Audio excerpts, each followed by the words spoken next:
Only 6% of people affected with COVID need hospitalization. If our country needs to deal with only this 6%, our death rate would be far below what it is today, and medical care would be available for those who need it. Let's look at the 94% who are affected with COVID and what is their best option. You are tested positive and you have either no symptoms or very mild symptoms, like a cold, cough, fever, body pains, weakness. This means that your immunity is working well against the virus and keeping it under control. And in a matter of 1 week to 10 days, all these symptoms will settle down. You may develop a loss of smell and taste along the way, but you will recover without any complication with simple over-the-counter medications like Dolo 650, home remedies, Ayurveda and homeopathy. Be in constant telephonic touch with your family doctor. Keep him informed on a daily basis. I have treated over 1300 people this way successfully.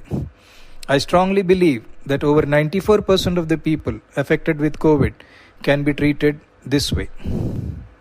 Where are we going wrong? RT-PCR is the main test for diagnosing COVID, and it is only about 65 to 70% accurate, which means the 30-35% may be positive but will still show as negative. Not testing for COVID. Let us assume that every cold, cough, fever that happens to us now is COVID. We isolate ourselves and follow the rules which are laid down by the government, and we treat it as I have advised above and be done with it in a week or 10 days time. Testing for COVID. Once you are tested positive for COVID, you follow the above line of treatment and be done with it in 1 week to 10 days time. But this is possible only in 10% of those who have tested positive. Let me explain what happens to the rest 90% who are tested positive. Panic. With the second wave hitting us hard and the fear surrounding it, the moment you are tested positive, all hell breaks loose. You are flooded with advice from relatives, friends, colleagues, each one telling you their experiences and all the gory details from the news and the social media, and you get scared. You hardly have any symptoms, but the moment you know you are positive and you hear all their advice, you start to panic. When you panic, your breathing pattern changes. You breathe shallow, and in doing so, you pull carbon dioxide in your lungs and you begin to feel breathless. You are told that the lungs are getting affected, but the fact is that your anxiety is what is causing your breathlessness. Now you are asked to do the following investigations: a D-dimer, a C-reactive protein and a CT scan of the chest. A D-dimer. Elevated levels of D-dimer are associated with any inflammation and any disease activity. It is only when the levels are extremely high it indicates a clotting problem. C-reactive protein. A high level of C-reactive protein in the blood is a marker of any inflammation. It can be caused by a wide variety of conditions. Both the above tests are not specific for COVID. They are just supportive evidence of inflammation and infection. CT scan of the chest.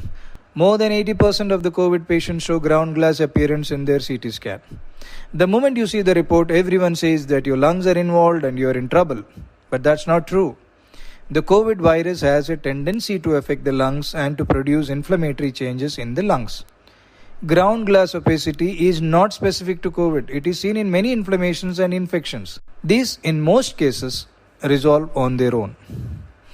Now your doctor starts you on an antiviral, Remdesivir, which the WHO says is not effective against COVID, then an antibiotic, and then a steroid is added to the prescription to be on the safe side. Remember, when you are in panic, your doctor who is treating you will also go into panic and ask you to get admitted. After all, he is human and he is answerable for you. What you need to understand is that your immunity is doing a great job in containing the COVID virus. That is why you hardly have any symptoms. All these medicines are very strong and have a lot of side effects. When you consume these, they together crush your natural immunity, which is doing a great job, and you begin to get worse. Your condition deteriorates and you end up in the hospital.